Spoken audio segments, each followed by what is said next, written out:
Introducing Oakley Meta Vanguard, the new performance AI glasses designed for athletes. With hands-free capture on an action-ready ultra-wide camera, powerful open-ear speakers, and built-in Meta AI that syncs with your Garmin devices for real-time insights while you train. Take your performance to the next level with Oakley Meta Vanguard. Athletic intelligence is here. Learn more on meta.com. John! What? Red 7! I don't know what Red 7 means. Hot route! I don't. What is hot route? Will you just go stand on the other side, please? Down! Ready, down, set, hut, hut, hut, hut!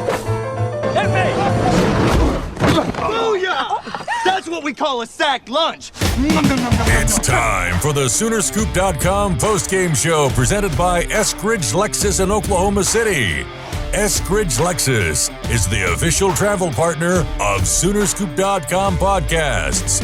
Now, here's your road crew, Carey, Eddie, and Bob, wrapping up all the action and reaction from this week's game. All right, we are back. Campus Corner Studios. It is the Eskridge Lexus Postgame podcast. Carey Murdoch, Eddie Radosevich, George Stoya. They have finished off their instant reaction. Now it is time for the Eskridge Lexus Postgame podcast. And I would say this. I think this is accurate. We have all been through a range of emotions since this game ended in terms of how we view Oklahoma, where their place is in the SEC, what Brent Venables is doing, what Ben Arbuckle is doing, who John Mateer is as a quarterback. It has raised a lot of questions, and I will say the fans were fantastic today, Eddie. I mean, when Oklahoma took the lead, that was as good an atmosphere as I ever remember being a part of. Yeah, the place popped. I thought that that would be the type of environment that you could bottle up and really take some momentum, but they certainly didn't do that. And it's kind of the song of the Brent Venables era of just not being able to get over the hump in big games, and especially when they give you really, really good opportunities. Look, you can point to several points in the game where the defense let you down, the offense let you down. Here's the first question. Who had the worst day, the offense or the defense? Offense. 1,000%. Yeah, I think it defensively, I know that there's a lot of people around that program would probably tell you it was the defense. They did not play well, but it was the offense. And I think just the way that first half unfolded, very concerning. I mean, it's a lot of what we saw from the last couple years. Just really no rhythm, no like fire even. It's really fucking terrible to watch. I don't know what offense this is that Ben Arbuckle is running. I mean, George, remember in the offseason we sat there and looked up how often he's in certain personnel groupings? We never thought that he was going to come in here and really even use a tight end that much. And today, I'll be honest, I had a rant in the conference room about this earlier. They were in 12 personnel so much, meaning having two tight ends on the field, which is the worst fucking room in your program. And you're taking two guys out of, they even have four, Caden Helms, who's now playing. But to have them on the field, and the 4th and 2 play where they had it, they were in 12 personnel, and they run a bootleg out of that thing to the opposite side, and it just gets blown up, and they turn the ball over on downs. Like, it really makes me question what offense Ben Arbuckle is running out there at times. Yeah, goodness gracious. We're Texas watching with the finish of the incredible Texas comeback to win it overtime. A little insult to injury today for Oklahoma fans. It's I don't know, and I think that like it started out okay, like they moved the ball pretty good on the first series, like we talked about on the instant reaction, George, and then it just seems like they hit a wall, and it went missing for the better part of the second quarter, obviously, and then the third quarter, and they found a little bit of something there in the third quarter with Xavier Robinson breaking off the 65-yarder. But again, it's another day where the run game looked absolutely terrible.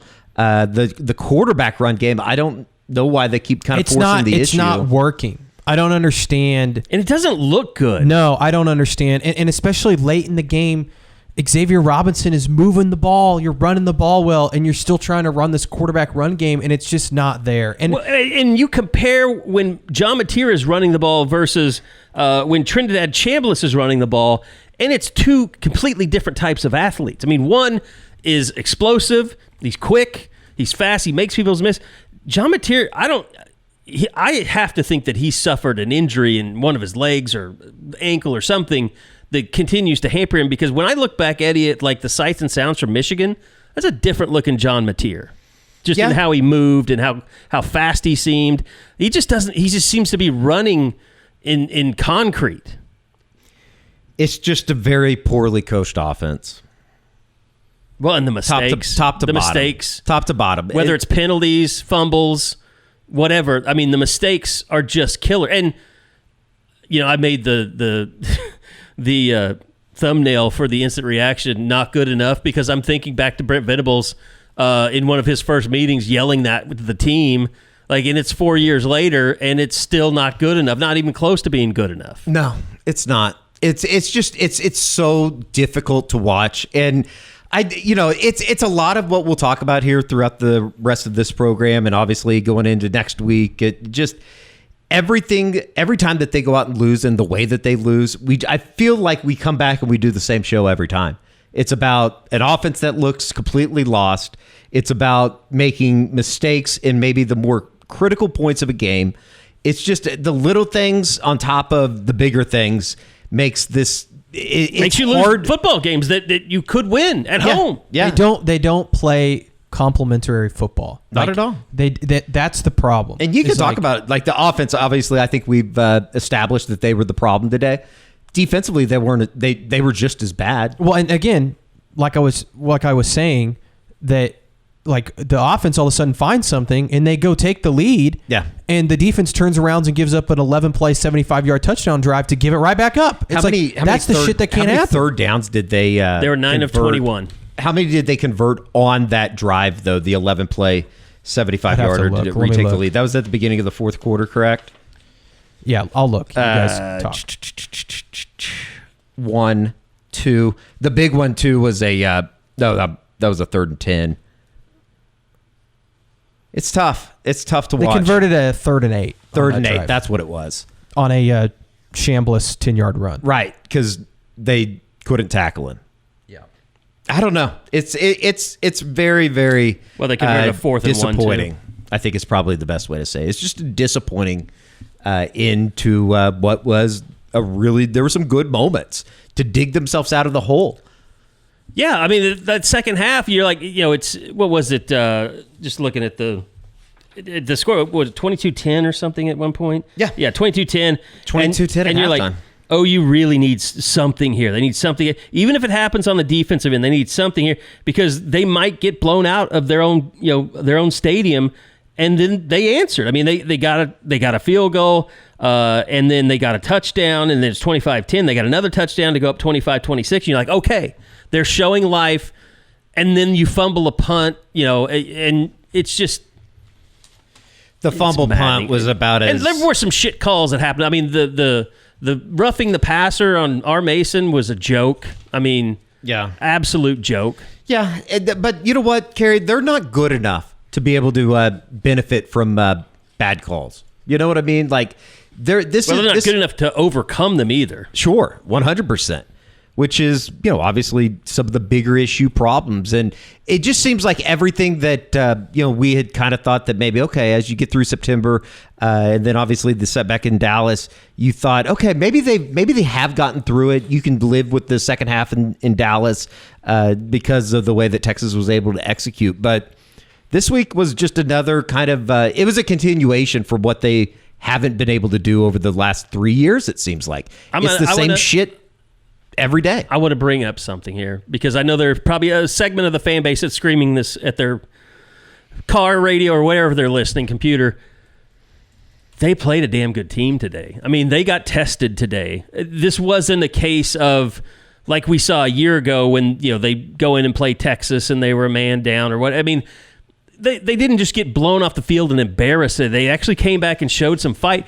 I'm trying to say it's not a total shit show, but all the stuff you're pointing out is stuff that happens when you play good teams and you are not mentally there, or you're not, you don't have the fortitude to not, or to line up incorrectly and get a, illegal, whatever. I mean, it's just like the stupid penalties that they have, they're going to be highlighted against this team that they played today, and you can get away with it maybe when you play a South Carolina and you're kicking the crap out of them. But, I mean, I will say, like, I because of how good Ole Miss is, and they are up there with Alabama, they're up there with Georgia. Who else you want to? Vanderbilt, maybe A&M. They're up there. Like, that's a level above everybody else. I think we can say that now in the SEC. The family that vacations together stays together. At least that was the plan. Except now the dastardly desk clerk is saying he can't confirm your connecting rooms. Wait, what? That's right, ma'am. You have rooms 201 and 709. No, we cannot be 5 floors away from our kids. The doors have double locks. They'll be fine. When you want connecting rooms confirmed before you arrive, it matters where you stay. Welcome to Hilton. I see your connecting rooms are already confirmed. Hilton, for the stay. Like, but the problem is OSU or LSU, I'm watching that right now. Like, that's a team that's kind of on the same. They make stupid things happen. They have some bad play calling on offense, and it's the same stuff that you see out of Oklahoma at times. It's just like, how are you going to get past this, level? And I think they've gotten past the level from a year ago, but it's not what OU fans want. It's not what they expect. Well, that's the frustrating part. Yeah. Is like I hate to say this, they're close, but they're also like not close, if that makes sense. Like they continue to do the dumb shit that you can't do, and that's just been a theme throughout the last 4 years where they don't play complementary football and they make mistakes. Like the stretch to me, guys, that lost them this game and also kind of just encapsulates, maybe didn't lose them this game, but certainly didn't help them, but encapsulates the last 4 years is you get the offsides on R. Mason Thomas. It's going to be a sack, right? They're going to lose a lot of yards. They're going to punt from their own 20. They're going to get good field position. Well, they still get the stop on third down, but now they're punting from midfield. You get a holding call on the punt return. So now all of a sudden you're backed up to your own 5. You break off a run on the first play for a few yards to get out of your own end zone, but then you get an illegal formation. You're on the 2. You get a safety. Okay, now you're down 12-10. You have a terrible coverage on the punt after the safety. They go down, they kick a field goal, 15-10. Then the offense goes down. They have the terrible play call on 4th and 2. Ole Miss goes right down the field and scores a touchdown. All of a sudden, you're down 22-10. That's the shit that turns the whole game. Yeah. Yep. You can't, like, and that has too often been a problem the last 4 years where you'll have moments in a game like that where all of a sudden you're in it, you're playing well, and you just totally lose control. And it just happens. And then you see it in the second half. The stretches where they're playing great football and then they just give up the long drive and then the offense all of a sudden can't move the ball anymore. Like, there's no consistency. Yeah. I mean, and I think, and they had a chance to win. Like, they had a chance to win. We could have been sitting here talking about what a great win. Yeah. They are in that category of the Alabamas and the Georgias and the A&Ms. You're going to be down by 5 with the ball in really, really good territory. Yeah. Really good field position. Probably the best field position that you had all day to start out a drive, and you fumble it. I mean, it's just... And this is the other thing about this team is, like, I have no hope, when they get down late, that they're going to be able to come back. I mean, look at the ways they scored today. They had a 65-yard touchdown run that nobody expected to happen.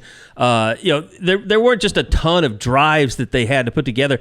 And yet again, they didn't score 30 points against a Power 4 team, but they had 26 in the third quarter, and they couldn't get past 30. They didn't score 30, though.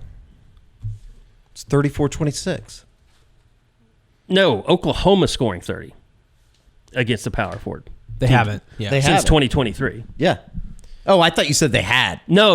I said yet again they didn't score 30. I got you. And they had 26 in the third quarter. Correct. So, I mean, but like at the end of the game, you have 2 drives to go and take the lead, and then you have to go and drive and hope you can get a 2-point conversion to tie the game. But like the display of offensive football we saw in that situation was terrible.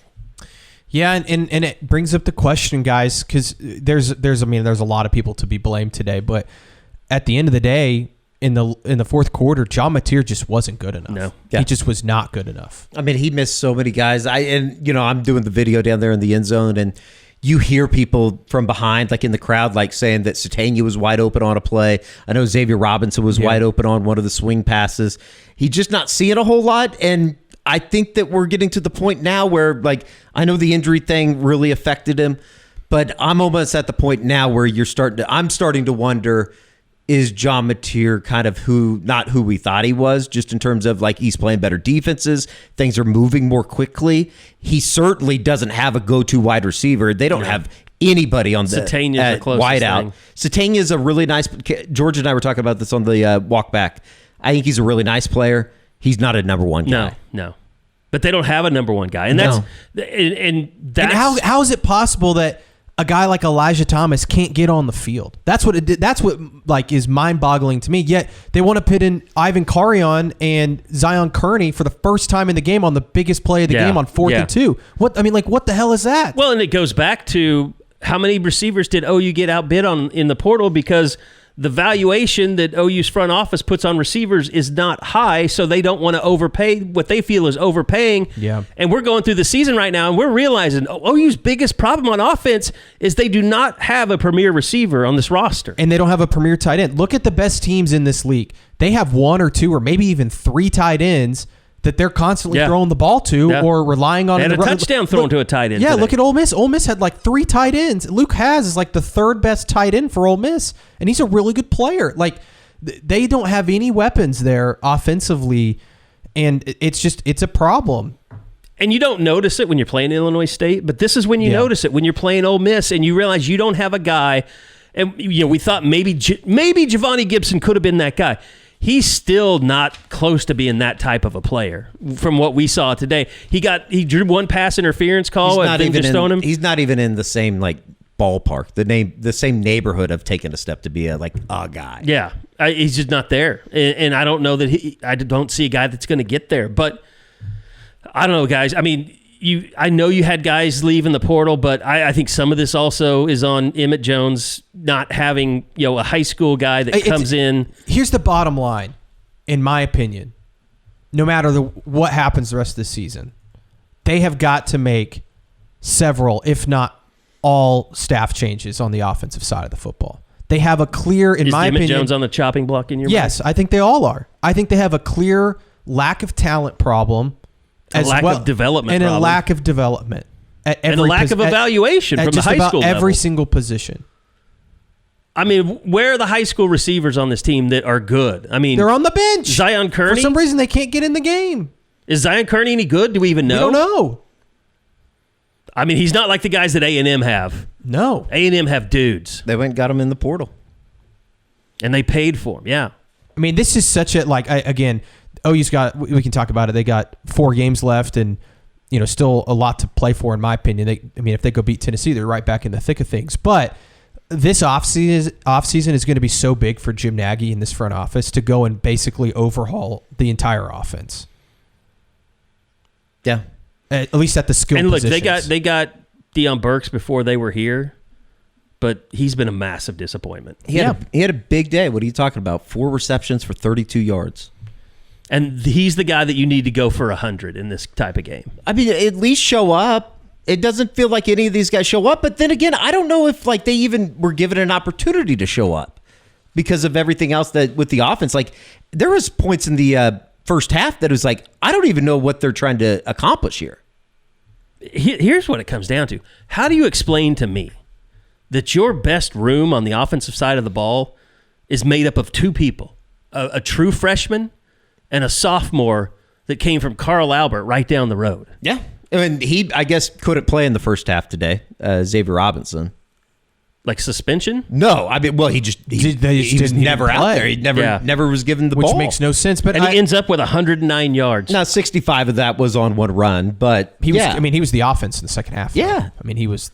That was and it. when you really needed him, when you were still within a one possession in the game, they didn't give him the ball at all. They gave him the ball a little bit at the beginning of that drive in the fourth quarter, and then they got to midfield and it stalled out before they had to give the ball back. Does it feel like, guys, that sometimes when OU is having some success, and maybe it's not Mateer or whatever. It's like Arbuckle goes back to Mateer of like, okay, we're gonna now let I don't know if that makes any sense, but like the first drive of the game, they're moving the ball right down the field, and they have 1st and 5 at the 15, and they just run 3 straight pass plays, and it's like I don't understand what the thought process is there. And Mateer missed; he had guys open on that, and he missed them. There were 2 makeable passes on those final two pass plays, the one to Kanik and then the one to Gibson. And Gibson he needed to kind of drop it in the bucket there, but he sailed both of those way over their heads. Yeah. Not even catchable. Not close to anyone. And that was the first time that I've thought to myself, which is it's one of those, it's a panic thought, but it's like, how could Michael Hawkins be worse? And I know the answer. You don't have to. Okay. I'm just saying that thinking entered my head a little bit, and I know it's like I should take out a whip and hit myself with it or whatever. I don't know. Purina believes no one should have to make the impossible choice between their own safety and their pets. But nearly half of domestic abuse survivors delay leaving because they can't bring their pets with them. Through the Purple Leash Project, Purina is helping create more pet-friendly domestic violence shelters so survivors and their pets can escape and heal together. Visit Purina.com/purple to learn more. I mean, at the end of the day, guys, it's not good enough. Brent Venables is now 14-16 in conference games. They better win at least 3 of these next 4. I want to see some changes. And I know that's not going to happen, probably. They do have a lot of guys. You mean changes back. as in like if they don't win 3 games, like 3 of the coach? next 4 games, you want to change the head coach? Yes.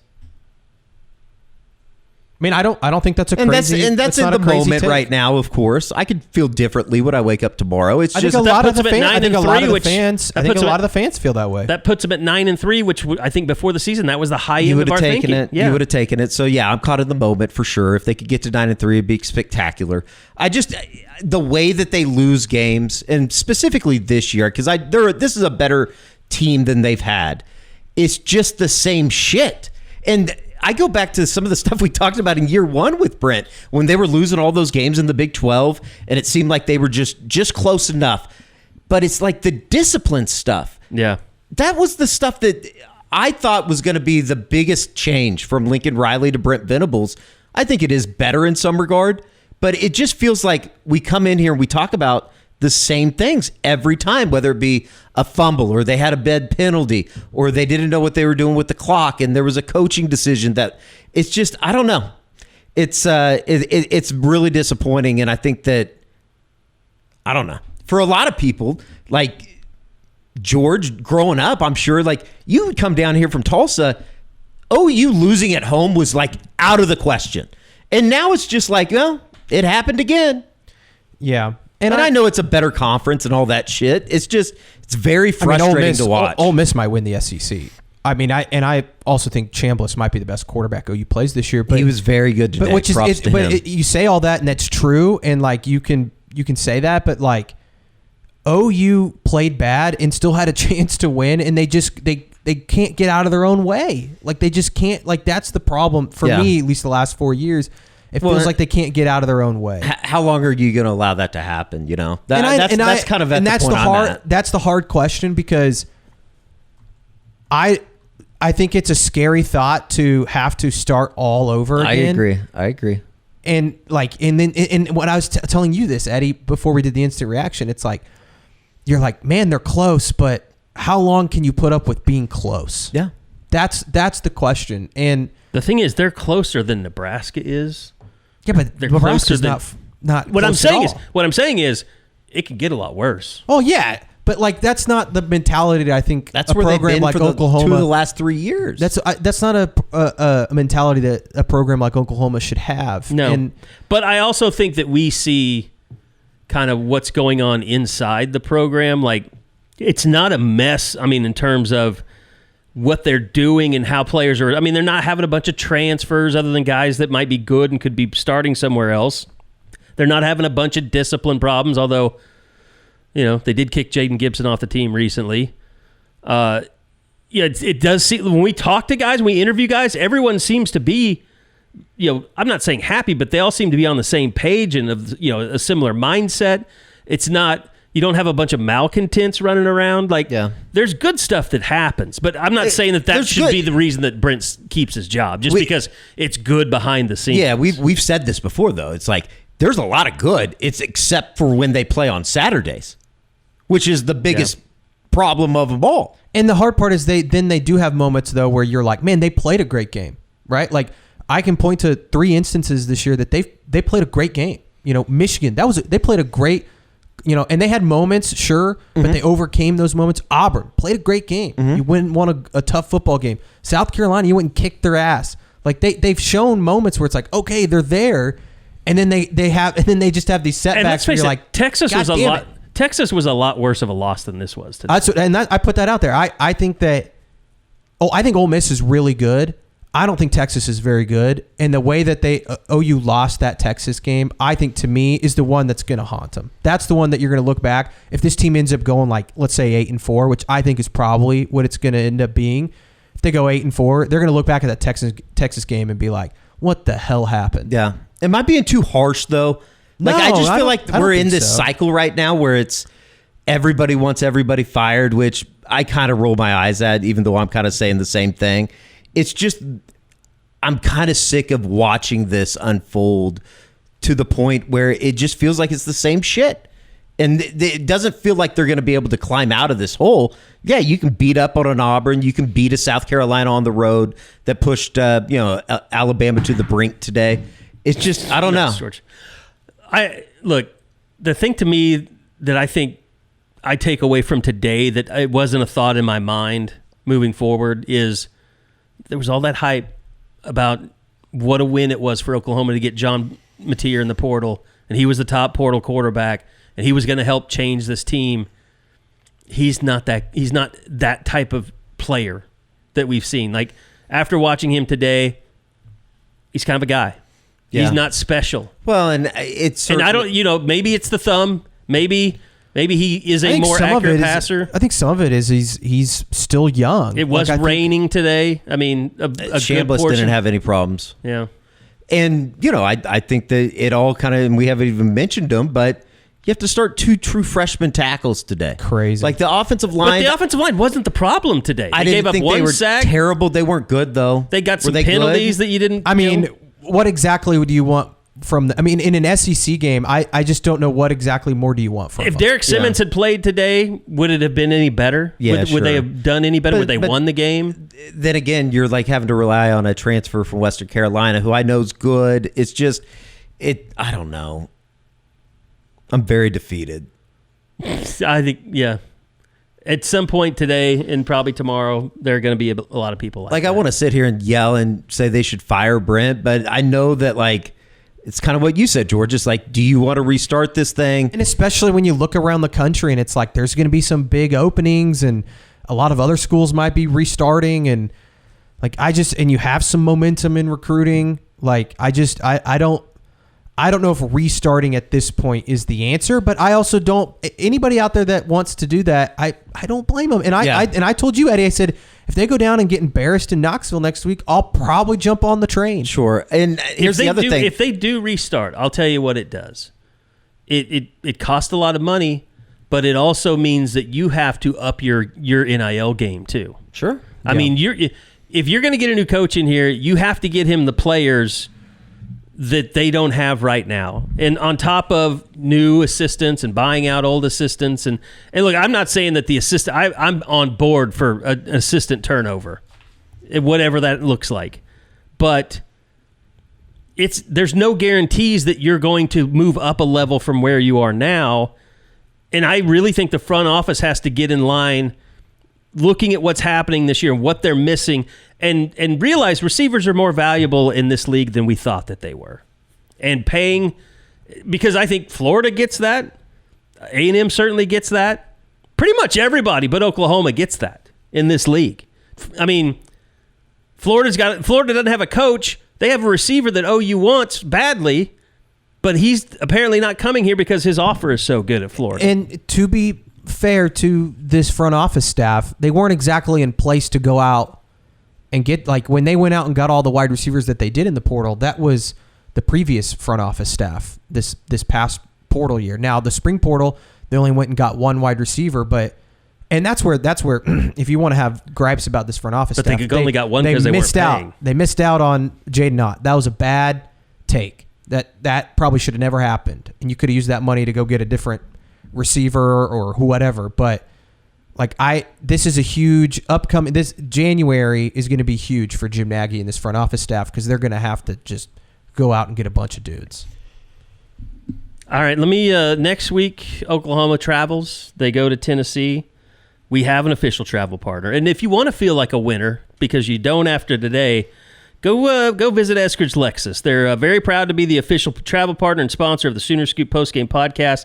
They're happy to send George and Eddie in a new Lexus when on the road covering the Sooners. Check EskridgeLexus.com for the most up-to-date inventories, including all new Lexus and Lexus L certified vehicles, or to book your next service appointment. All Lexus L certified vehicles come with an unlimited mile factory warranty with up to 6 years. 6 years of coverage.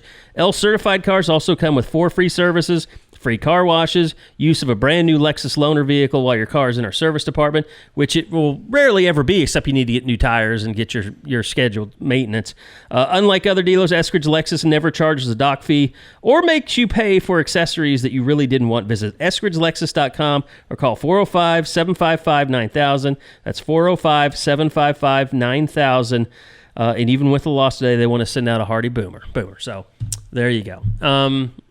Ed and the boys do a great job. Appreciate their support. So, that's it, guys. Moving on to Tennessee, it's a chance to lift spirits, I guess. But I don't know what this week's going to be like on Scoop.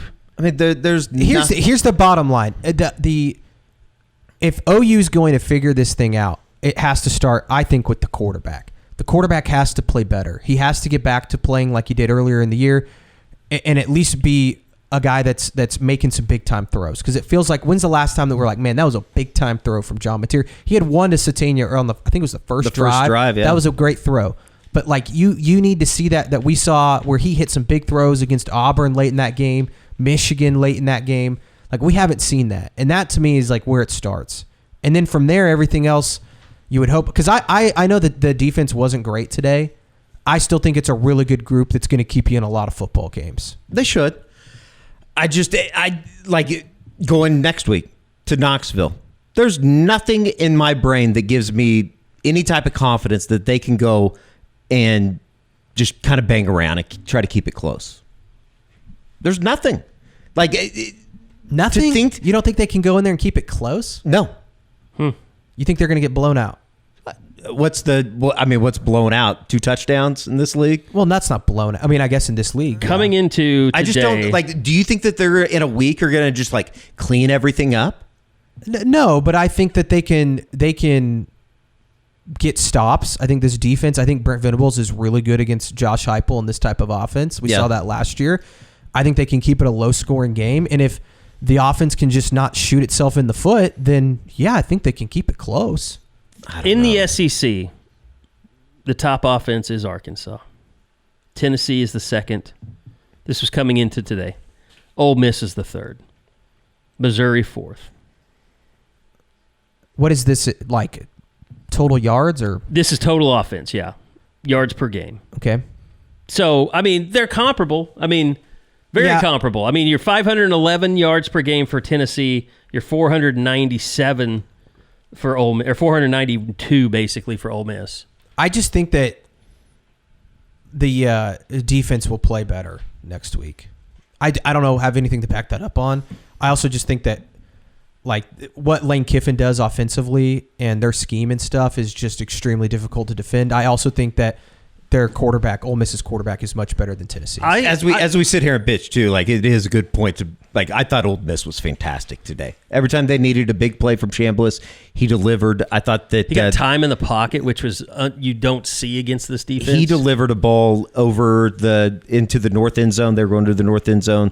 I want to say fourth quarter, over the middle for about 20-ish yards. Mm-hmm. Just an absolute dime. He's good. He's really good. I don't understand why they would take him out of games for Simmons in certain situations. Yeah, that was weird. And Lane tried to keep OU in the game. I mean, going for it on that fourth down and then with that OU, direct snap that but was that's fumbled. like, Carey, we talked about this last block punt, LSU. Went through the end zone. We talked about this last week in South Carolina. That's why I thought it was such a big deal in the third quarter when they were able to take advantage of the opportunity that was in front of them. Mm-hmm. Today, they were given that multiple times and basically bowed out each time. Against a defense that statistically isn't better than South Carolina. No, why aren't they trying to run the ball a little bit after you get the turnover on downs in the plus side of the field? It just, I don't know. I thought Ben Arbuckle, John Mateer today certainly were not good. They weren't good. And even on the plays that Arbuckle, that they had guys open, he didn't find them. He didn't see them. I don't know. I haven't paid attention to like the midseason Joe Moore candidates and stuff. That seemed like a pretty damn good offensive line that Ole Miss had. Yeah. I mean, it was strangely... One sack. Oh, you did have 14 tackles for loss today, which is kind of incredible. Jeez. I mean... What's crazy to me, it looked like this. I'll have to go back and watch it. My first impression, just down there shooting photos with my eye in a viewfinder the entire time, I felt like that the better combination at defensive tackle was not Dominic Williams and Jaden Jackson, but Grayson Halton and David Stone. Yeah, I don't know. Sure.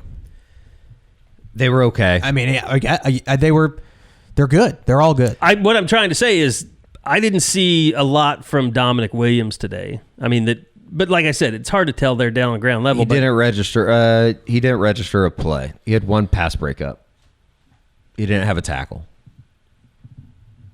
Kip Lewis had 12. Robert Spears-Jennings had 11. Kobe McKenzie going out of the game had too. 8. Kobe McKenzie going out of the game early too. I do think it hurt them defensively. He didn't look great when he was in there either. Well, I just think that he's like a really good voice. I mean, he's the leader of that defense in a lot of ways. He was back out there. He just didn't have a helmet. But I mean on the field though. Yeah. Like you didn't play. I don't know what happened to him, but it didn't look good. Just like from his interactions with the training staff and stuff. Yeah, that was unfortunate. But yeah, they did lose him, and he was out the rest of the game. Gentry Williams didn't play today. But I thought Cortland Guillory did a really good job. He Yeah, had a couple pass breakups in the first quarter that was like, okay, this guy. The one thing with this defense, though, is still, it's like, how can they not get a turnover?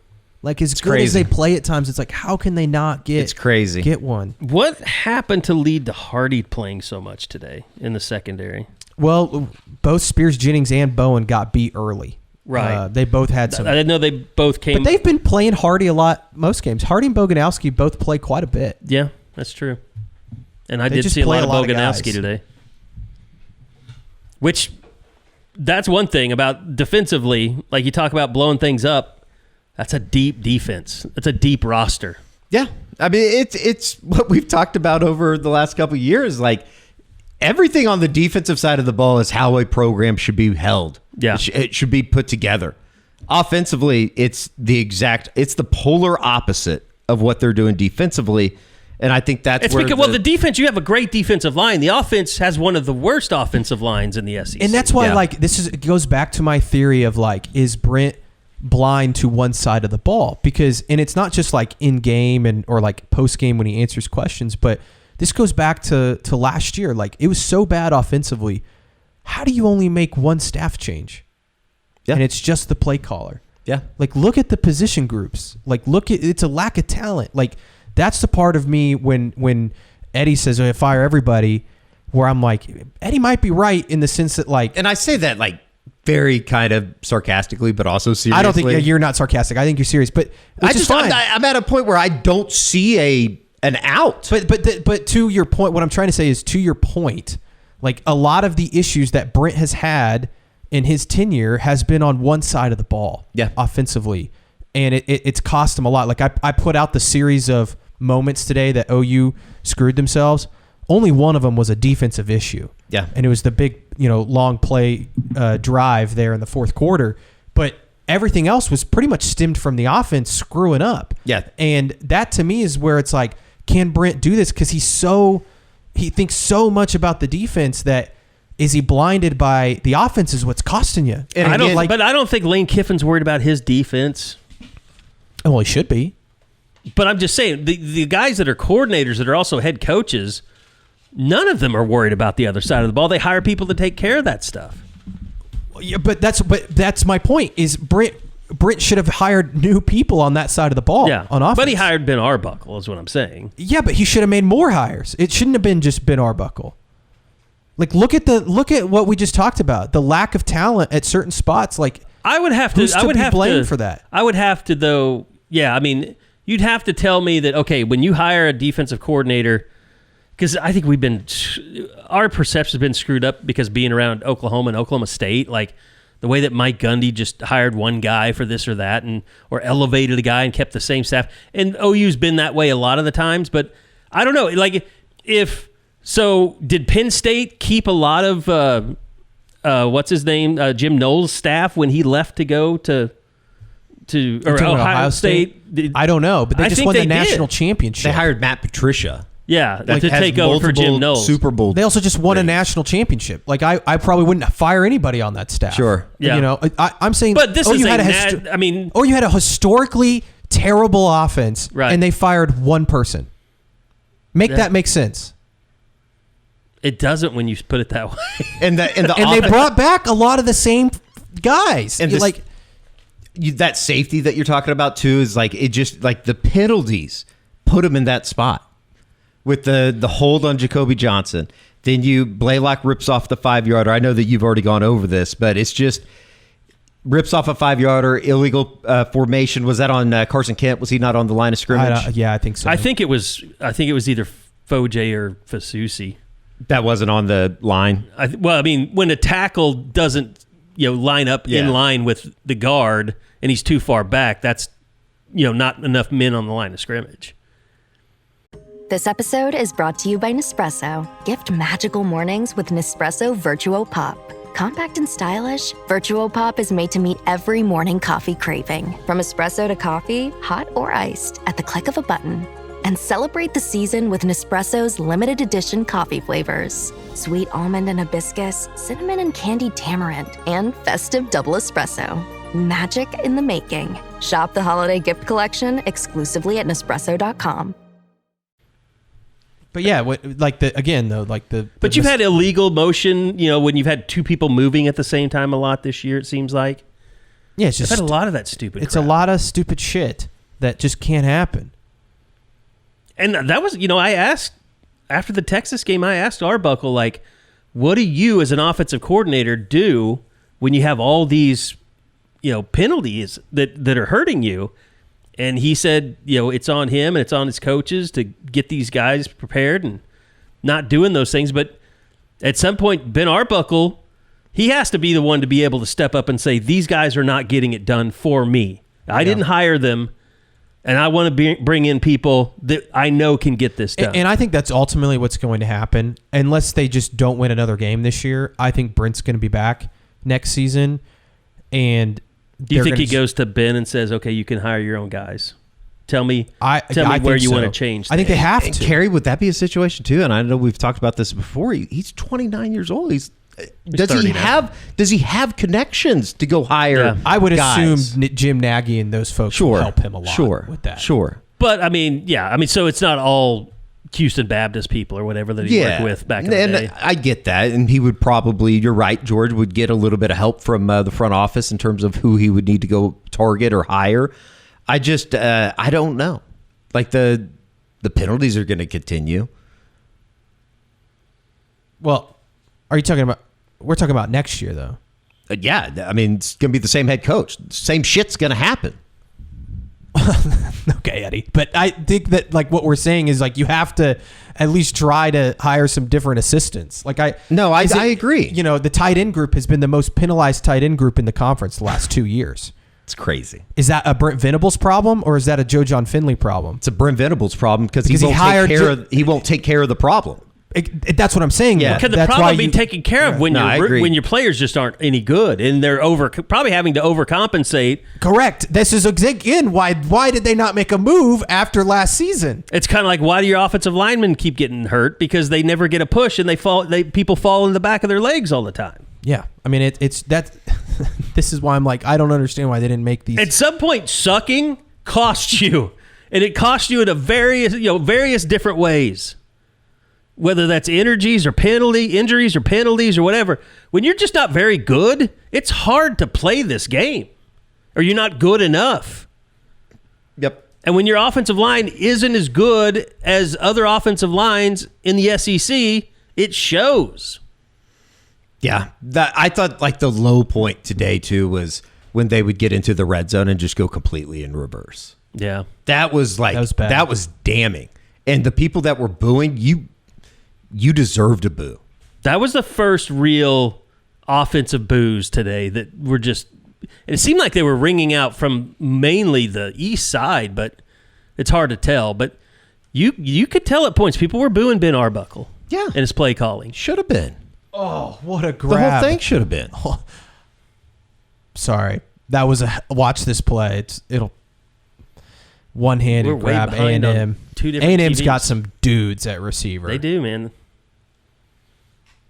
And that helps them win games that they haven't been able to win before. And makes Marcel Reed look like a better quarterback than he probably is.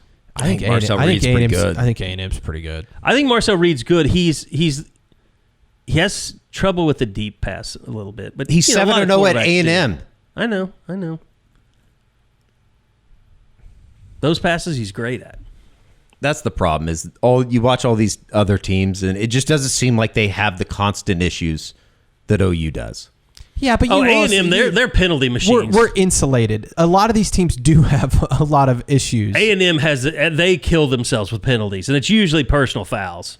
I think what I watch when I think watch I'd rather have that though than a lot of these teams have a couple more dudes than OU does. Yeah, and OU's got dudes, but when you have a room that is void of dudes, most teams in the SEC don't have that.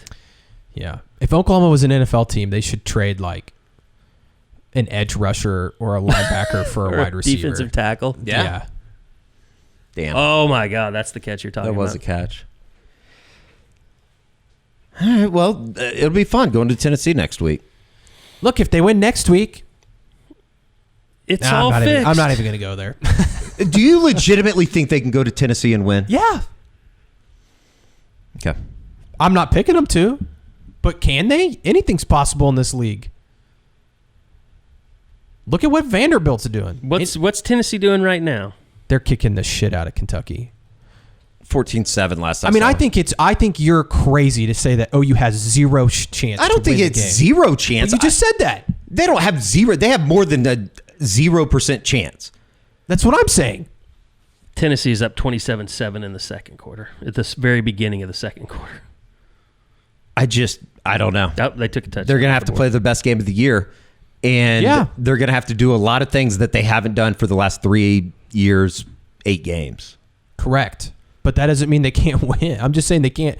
It's not like an automatic loss is all I'm saying. Yeah. I just think that we're getting into this cycle now where it's just, and not to say that it's not us, it's just everything with this program. It's like we're expecting things to change when I think it's staring us right in the face, and it's been staring at us in the face for over the part of a year and 4 games that they've been in the SEC. Let me ask you this, though. Then why isn't the defense having all kinds of technical penalties called on them? Because they can't get lined up. It looks like it's at times. What's well, up with that? Our is Mason weird, Thomas just being in the neutral zone at the snap. I mean, that's stupid. That's another example. That's a leader. That's a captain out there, and it's on 3rd and I think it was 3rd and 14, 3rd and 18. 14. Like how? Of course, you want to go make a big play, but you got to know that. You got to line up correctly. Like, you don't have to have the big sack there. But I'm saying, like, they don't have, like, an overabundance of, picked off, Marcel Reed, great quarterback. God damn it. But no, I mean, like, the offense has ridiculous penalties. I mean,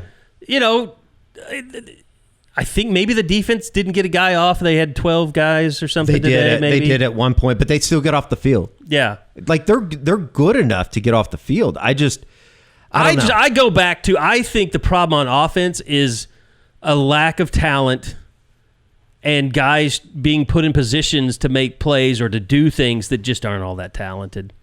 and trying to make up for it and play against more talented people, they just make a lot of mental mistakes. It's to a point where it's like you need your quarterback to be great. You need him to be a Heisman Trophy winning quarterback, and he's not. He was not. Once again, he did not seem well in the post game today. John Mateer. He just seemed depressed. I'm sure he's upset.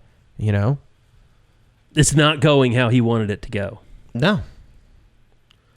And let me be clear. Like, I think it would be good for the program if John Mateer was the quarterback next year. Mm-hmm. Like, I think that's certainly a situation that we're going to be facing. Especially like if you're bringing Brent back and all this, then like that's your only hope and is to have. But you better not have a losing streak to end of the season. Oh yeah, you need to play well the next 4 weeks. I do think they have to go 2-2 probably is what they need to do.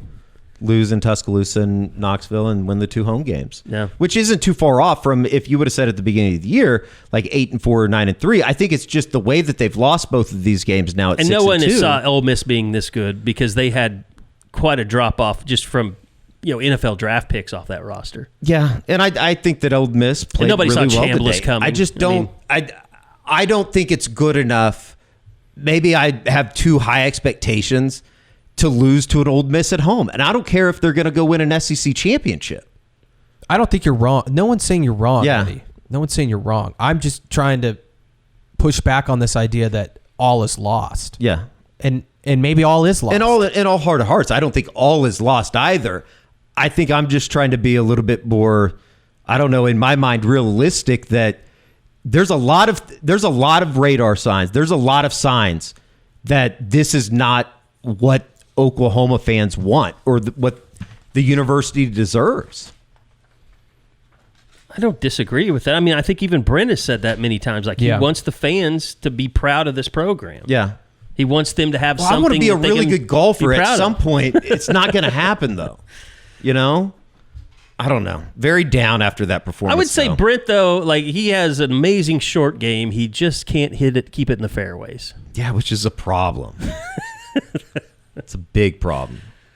I just, I don't know. Ask me again in a week. My whole thought process on this might change. And Carey, George sometimes he takes an illegal drop behind the woods. George and I we need Liv is what we need. We need that PIF money. George and I were talking about this. Like when OU goes up 26-25, they don't get the 2-point conversion, whatever. It was a good play. I didn't think it was any problem with it. Just didn't. It was wide open. Mateer missed it. Did he? I was kind of blocked out on the 2-point. He just threw it low. Torrey Blaylock's wide open. He just threw it low at the ground. This episode is presented by State Farm. Having insurance isn't the same as having State Farm. It's like needing the protection of an offensive guard on the football field, but getting an elementary school crossing guard. Sure, they're both guards, but you can only trust one to keep your quarterback safe when the game is on the line.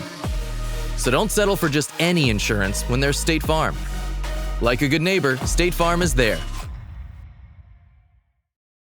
The atmosphere in that stadium was one of, not only are they going to win this game, but they're going to maybe get a 3 and out, and you're going to go score again. Yeah. Like, was that the feeling that you had? Yes. Yeah. I mean, that crowd was rabid. I mean, that was the best I've heard that crowd in a long, long time. It was popping. And I think it not just was that, but it was a little bit, okay, I think we're back. I think we can say that we're a team on the rise, or whatever stupid thing you want to call it. I mean, you felt some pride. I think that's what the fans were feeling. Yeah. They're like, holy shit. It was like you've played so bad today, and you're going to have a chance to walk away with this. Like, and they just... And this is a battle of 6-1 teams, and this is on national television. Everybody's going to see this. No doubt. It was the play that really broke the back was the 40-yarder to the Watkins kid on 2nd and 9. To begin, it was the second play of the fourth quarter that got them down to the OU 18. And guys, we've said that throughout the year. Like, it was a little bit of a worry if this goes back to Illinois State. Like, if you had the right quarterback, they play so much one-on-one. Like, if you had the right quarterback, OU was going to get burnt a little bit, and that happened today. 2 or 3 times. Yeah. Because Chambliss is just good. I thought he was great. I thought the Lacey kid, the running back, I thought he was fantastic. There was one play. And they do all this, too, with Daquan Wright. I don't know what ended up like being the problem with him or what the injury was. They did that without the tight end really being a big player in the game. I know that he missed Has over the top there in the third quarter. I want to say it was wide open, but you missed it. It just, I don't know. Defensively, I'm down on it, but the Bruckler kid did have a touchdown, just a 5-yard. He just got loose. I mean, it was a nice play by Shambliss to get out of the trouble. The thing about the defense is, like, I'm down on it too, but like we're going to look up at the end of the year. They're going to be that's the top 10, top 5 unit. It's like a strong championship level unit. It's a strong unit that deserves better from its offense. Yeah, it will not be like if we look up at the end of the year and people are getting fired, it won't be because the defense failed them. No. OU probably would have won 2 national championships between like 2015 and 2018 with this defense. Correct. It would have been one of the better teams in the history of college football at that point. And that's the frustrating part because Oklahoma doesn't need the offense to be great. They just need to be good enough, and they're not. It's kind of crazy that we talk about the offense in the manner that we do, and they didn't even turn the ball over today. No. Like, if you would have told me that OU was going to have problems offensively and it was going to be one of the reasons that they don't win the game, I would have thought, they went out and turned the ball over 3-4 times. But the problems with the penalties is that they're worse than turnovers. They're momentum killers. I mean, if this team gets behind the sticks, they're screwed. Yes. You know? Yeah, because they don't have somebody that they can go to and say, hey, we need you to go get this on 2nd and 15, or at least get 13 to make it a 3rd and 2. And sometimes, too, they will try to take a shot down the field to Giovanni, but the ball won't even be close. He can't even make a play on the ball. Yeah, there was a couple on the west sidelines or the east sidelines there in the fourth quarter that, I think that you talked about them that weren't even, it was nowhere to be found. Yeah. And he had Kanik wide open on the, was it 3rd and 5, and he just airmailed it on that final, the second to final drive. The thing that I keep coming back to offensively is there's no flow. When you would watch an air raid, it would be like you would have 2 or 3 plays that were just 15 yards, 18 yards, 12 yards. It just seems like this team struggles to come up with any big play. And when they do, it's a surprise. I mean, oh my God, what a catch. That was a nice ball from Nussmeier.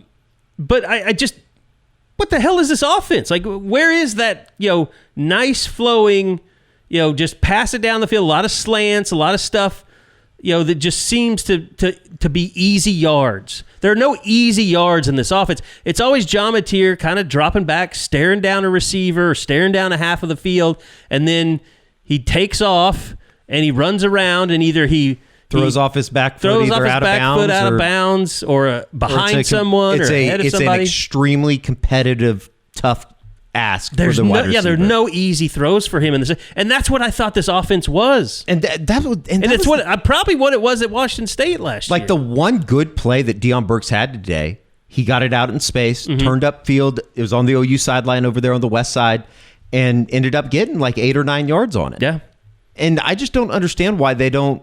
It's almost like they're like, oh, that's too easy. It's like a little bit of arrogance. Well, there was another one where Dion and Satania both ran out on routes. He threw it short to Dion, and Satania was right there in front of him. Instead of turning around and helping block, he just kind of watched his 3 guys, just they zoomed in on Burks, and I think it was maybe a 1-yard gain or something. I mean, yeah. I don't know what that play design is. Usually if you throw behind the line of scrimmage, you have blockers set up. But Satania was out there running a route on his own.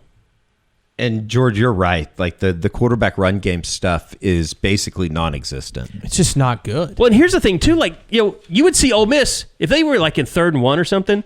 There's no screen game in this offense that works.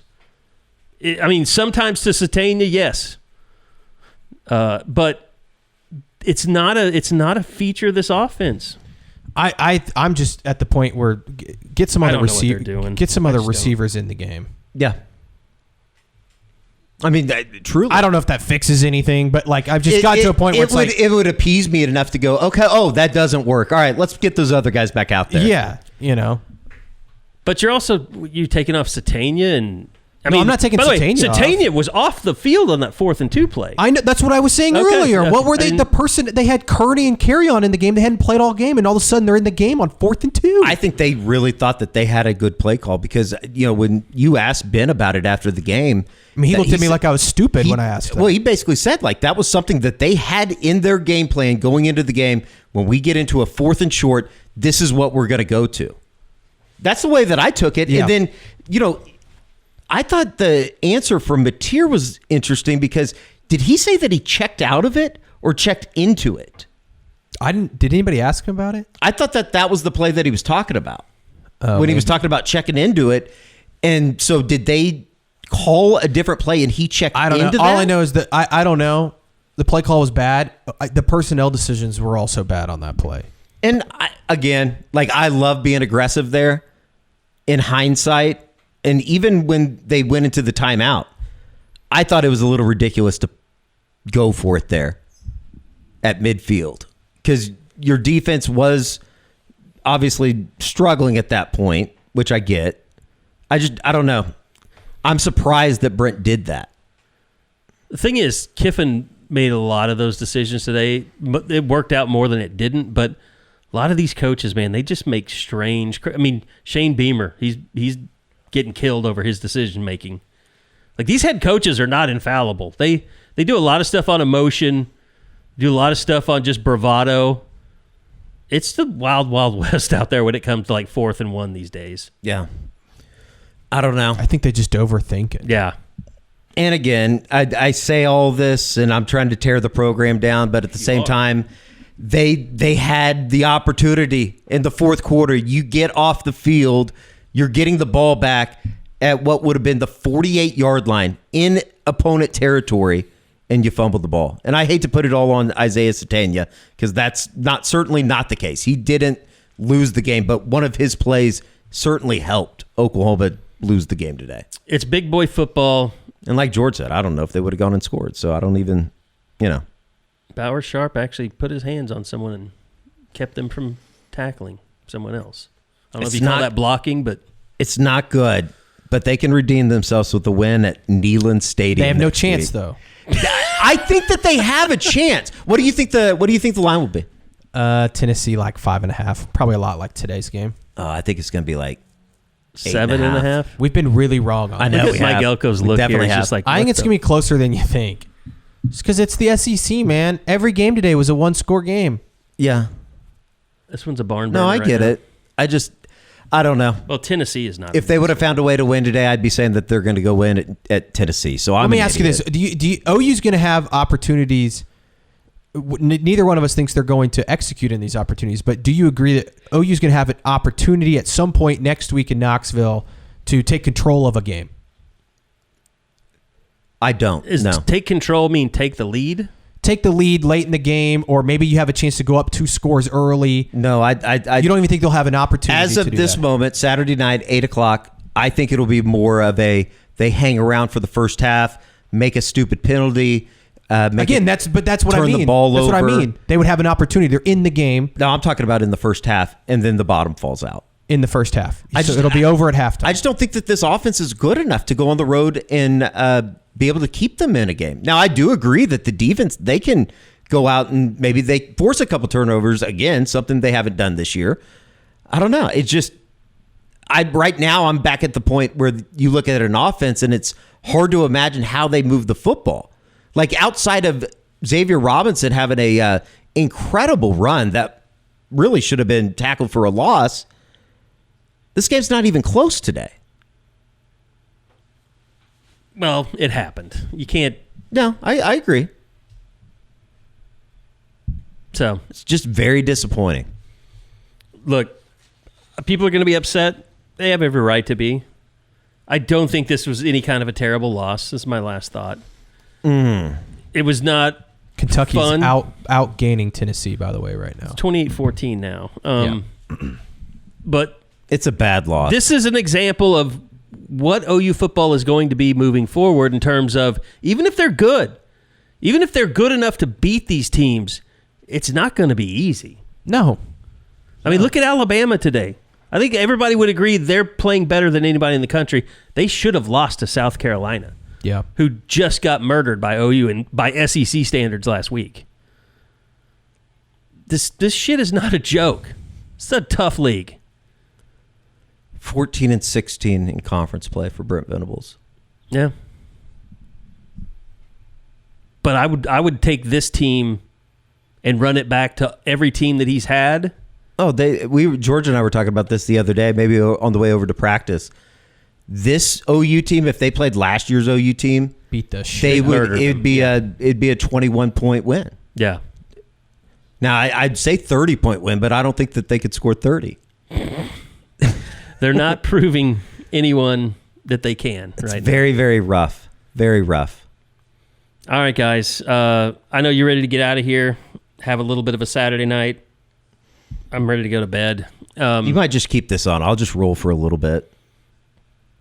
It's like you sound like this was the kind of night you needed a couple of beers. I did. I do. I'm going to. I don't know. Mike Elko just looks like he has no idea what his team is doing. I'm just very surprised that the same things kind of keep happening. But you shouldn't be. I know. You just told us that. I guess that's my fault. That's my fault. The that's last my fault. hour. Hand up. That's on me. That's on me. I don't know, Eddie. I mean, I feel like it's a better offense, but it's just not what we're used to. But not it's even been close. so long since they've had a halfway decent offense. Here's something. I'll tell you something right now. That this is what it is. This is not as good even as the Jeff Lebby offenses. No. Well, Jeff Lebby's offense finished in the top 10. Yeah. And statistically. Now, but again, he loved the jet sweep. Going too. back to the Brent Venables thing and not playing complimentary football, I mean, how many times in his first 2 years did that happen where the offense screwed around and did something stupid and ended up costing them? Mm-hmm. I mean, look at the Kansas and OSU games in 2023. I mean, that was largely because the offense kept making big mistakes and big moments. Well, and I'll say this too. It's kind of like with Mateer playing him in the Texas game. It's so much other shit was going on. It was surprising that we didn't kind of take a step back and say, I'm worried about how John Mateer is going to play in this game. We didn't know if he was going to play or not. We didn't even stop to think about, okay, if he does play, is he going to look rough? Like, is he going to help be a part of costing them the game? I think with the offensive line, it's very similar. They lose Derek Simmons. If you could say one thing, guys, I think you could say that this staff does not handle adversity from a roster. I think the wide receiver thing kind of broke them last year because it seems to me the offensive line had so many stupid penalties today. They were more worried about who was going to start. And I'm sure they were trying back Linko and Foje, and they just decided that Foje, and that was most of their focus. They probably didn't stop to think about, you know what, we need to coach these guys because this is a pretty good defensive front we're getting ready to play, at least in the interior. We need to make sure that guys are getting lined up right with this new lineup that we have all. And EPL played a lot today. That was That's kind of when they started running the ball. And then I think Ozida was playing in all the bad stuff at the end. No, I think it was EP. I think EPL finished the game. Did he? Okay. I think. I don't know. They were in and out. But, I mean, it does seem like this staff has trouble handling the ebbs and the flow of roster management and getting a team ready to play in the middle of all that chaos. It's just like the practicing inside thing, man. They made such a bigger deal out of that than it needed to be. Yeah, they're worried about a bunch of shit that doesn't matter, and when it gets to Saturday, they fucking fall on their face. They make a lot of... How about we just say they make a lot of stupid mistakes that they shouldn't make? Yeah. I'm tired of watching it. Especially in the rain. That was miserable the first half. I thought the first half compared to the second half. The second half was bad too. Way worse. Yeah. Because then the sun came out and it was brutal. It's also crazy to me that they just, and this is like a completely just bitch fest now, they don't even try to return kicks. And maybe it's because they think that they're going to fumble. Satania when he returned the punt today. Fair enough. Fair enough. Maybe that's why. And you know what, Eddie? If it's their best players, I'd almost rather them not return it. I never really had a problem with Lincoln doing that. Save your best players for the game, for the offense. With the Lincoln, though, in those offenses, at least it was like, just don't screw up. We're going to go score. Right. Now it's like... It's the same idea. It's not the same fight execution. For every yard with this group. Yeah. I do want to see more Xavier Robinson, though. I thought he ran the ball extremely hard, given the circumstances. He looks good, too. He's lost some weight. Still runs hard. Tough to watch. All right. Any final last words, fellas? Check in next week for another edition. What store is Finn going to shit in this week? Yeah. It'll be very interesting to just kind of see, now that they've lost 2, see what that response looks like in Knoxville. Maybe all isn't lost. It's extremely hard for me to think that a lot of things are going to go their way. And that they're going to be able to... The question is, how much can you actually fix? And I don't... Yeah. I think we all think it's very little, but... I think they're going to get better on the offensive line. I mean... I don't think the offensive line played bad games today. left. But I'm saying, but the freshmen are going to keep getting better. Sure. Yeah. So I think the line and... I thought Foja held up pretty well. I did too. Considering he hasn't played right tackle all year for OU, and all of a sudden he's thrown into an SEC game, and I thought he played... Fasusi was the one that didn't have a good game. Yeah. And if they don't have... A lot of it has to do with the quarterback. Obviously, we've documented that this evening. And the wide receiver thing is just extremely disappointing, knowing that they don't have a guy. Dillon Burks has been terrible. Yeah. It was Is that unfair? Well, it was kind of... George and I had talked about this way early in the season. Like, it was kind of whispers at that point. But it was like, are you surprised that Dillon Burks isn't doing more? And it was kind of, well, it's a new offense, and... John Mateer's got to get to know him, but now we're at a point we can judge it, and he's not playing very well. No, he's not. But I don't think Nick Anderson was the answer. I'll say that. No. All right, that's going to do it. We got to get out of here. I'm worried about Eddie's mental health if we keep going. Thanks, everybody, for listening. Thanks to Ed Eskridge and the boys over at Eskridge Lexus. Go check them out, eskridgelexus.com. We'll be back next week. George and Eddie will be on the road, but we'll have a road Eskridge Lexus podcast after the Tennessee game. And we'll just see. We'll just see, folks. I mean, not all is not lost, but next week will tell us a lot. Anyway, I keep wanting to bitch more, too. I'm not going to deny it, Eddie. It's just frustrating more than anything. Because I do think that, like, you look at the 2 games. The pod's over. You can go, George. The pod is over. You're fine. Me and Carey are going to talk about this. The 2 games that they've lost this year, you walk away feeling like OU's the better team. I don't know if I felt that today. I don't think I felt... they got outplayed. I think Ole Miss had a better quarterback. They had a better running back. They had better receivers. Yeah. They just had... I mean... The play calling was better. What you saw was the difference between an experienced and really good play caller in Lane Kiffin and an inexperienced and young, still learning play caller in Ben Arbuckle. And we knew that was going to happen. Yeah. There was going to be moments like that. It just... Yeah. But it ended up being a much bigger difference than what I think we thought. I mean, before the Texas game, everybody was worried about Ben Arbuckle getting a job, one of these jobs that's opening. He's not going to get one of these jobs that are open. No chance. And he shouldn't. Okay. And John Mateer's not going in the first round of the NFL draft. No. Way too John Mateer might not even be draftable at this point. Carey, do you think that there is any credence to the idea that he's just taken that step up into the SEC, and a lot of the stuff that he was able to do against what we've seen against some of the lesser opponents, it's just kind of catching up with him? Look, no, I don't believe that at all. I think John Mateer is an incredible athlete. He has a great arm.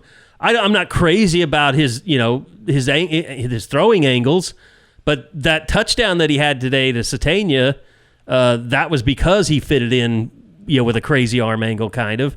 I don't think he's used to the pressure that he's getting. The pressure is definitely a factor. Because he gets and happy it affected feet. maybe Dillon a little bit differently than it does. Yeah, but it affected John. Dillon some. I think he gets happy feet and then panics and makes a bad decision. Or and it was said this week, he puts too much on his own shoulders. Yes.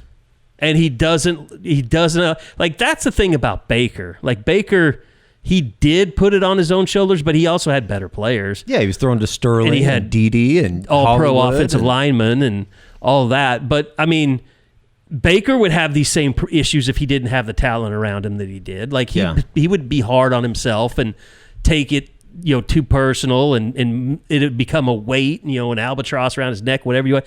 I think that's what's going on with John Mateer. And it's because he's not having the success he was at Washington State, but it's not because the SEC is that much greater than the level of competition he was playing. Yeah. I do see some things from him about, I don't think he has enough receivers to where he is locking on to guys that he trusts. And it's I think the defenses have taken note of that. And I also think that, there are times when the ball is snapped, and he doesn't trust that the receiver on one side of the field is going to be able to make the play for him. It reminds me a little bit of Landry. When he had Ryan Broyles, it was early in his career, he was taught, okay, I can go to this Ryan Broyles guy, I'm probably going to get a completion. And he would just ignore an entire half of the field. I see a lot of similarities there right now. Does that make you feel any better? No. But you guys are right. I don't know. That was I don't think anything that was said on this podcast is wrong. I think it's just and it doesn't make anyone feel better. No. And again, I don't think Eddie's wrong in having a belief that they should maybe move on from Brent. I don't think that's a wrong and that can opinion. change. You go win at Tennessee and you find Which a they way. have no chance. I don't think I said no chance, by the way. But you just said they couldn't do it. No, I mean I don't think it's realistic. I would agree with that. But yeah, shit can happen. It's football. My point. I don't know, but that's the thing about the SEC, Eddie. Like, what if Tennessee's, like, everybody gets exposed a little differently in this league? Like, OU got exposed because of their receivers today. We haven't really had that post-game pod where we're like, the receiver room isn't good enough. We haven't had that pod. But they are getting exposed now that they're playing the better teams. Like, before, it was just the offensive line. They couldn't run the ball, and they were getting exposed that way against some defensive fronts. This was a team they played today that isn't known as a great defensive team, but they were able to win the game because OU couldn't make enough plays in the pass game. Yeah. So, like, next week, maybe Tennessee's offensive line is a little bit lower, a little bit lesser to where they're more susceptible to OU's pass rush and their defensive front. And maybe they can't run the ball as well against this team. Like, and they don't have a Chambliss. I mean, I've seen Aguilar play. He's no Chambliss in terms of an athlete. He can throw the shit out of it. He obviously throws interceptions at the goal line. We saw that last week. I don't have any confidence that they can figure this thing out offensively. Like, I watched Alabama. We watched a lot of that game. Alabama has exceptional skill talent. I mean, you start with you don't even have to start with Ryan Williams. I mean, you can go to the running backs, the stuff they do to them out in the flats. Not Branch. Who's the other guy that's the transfer that's really good? Where at Alabama receiver. I don't know. But I mean, they've just got exceptional skill talent, and it showed today. I mean, that's how they won the game against South Carolina. Like, South Carolina, they have sellers, and that's about it. And that's why they got exposed like that against Oklahoma. I mean, obviously, it didn't expose them against Alabama, but it did against. So it's like all these teams expose something different because they're all built a little bit differently, but they all have talent for the most part all over the field. It's these little bitty differences that you see in the SEC play that you never saw in Big 12 play, because you could just play some dog shit teams. Yeah, and you wouldn't find out till like the playoff. Yeah. And you're like, oh shit, OU's not good enough at this position. Right. Or that spot. Exactly. And now you're finding out way quicker because these teams are all these teams Oklahoma's playing the rest of the way are all in the playoff hunt. Every single one of them is considered possibly a top 12 team in the country. It's crazy. We've never seen this. No. And this is what OU signed up for. It is fun. It is fun waking up every Saturday and it's like, oh man, OU's playing a big freaking game. I think for us, it's been the best year that we've ever had. I mean, just in far having things to talk about, the coverage that we're providing. Like people talk about, man, you guys give so much content now. Well, yeah, we have a lot of things to talk about now that you wouldn't pay a damn attention. Yeah, you wouldn't pay playing any attention to if Iowa they were State playing this week. Maybe Iowa State. That might be a bad example. Arizona. But Arizona. I mean, no one would give a shit. They'd just be like, let's get to the game, get it over, and move on to Bedlam or whatever. Yes. All right, we're going to end the show. I told my wife I was leaving 15 minutes ago. We're ending the show. George's going to go home, see the dogs and the wife. Eddie's going to go have a couple of beers. I'm going to upload a podcast. I'm going to have some beer too. I need one. All right, we're going to, I think I've sworn off the whiskey. But maybe I'll go get some beer. We're going to get out of here. We're going to see you guys next week. You're listening. Thanks for listening to the Eskridge Lexus Postgame podcast right here on Soonerscoop.com. This episode is brought to you by LifeLock. It's Cybersecurity Awareness Month, and LifeLock has tips to protect your identity. Use strong passwords, set up multi-factor authentication, report phishing, and update the software on your devices. And for comprehensive identity protection, let LifeLock alert you to suspicious uses of your personal information. LifeLock also fixes identity theft, guaranteed or your money back. Stay smart, safe, and protected with a 30-day free trial at LifeLock.com/podcast. Terms apply.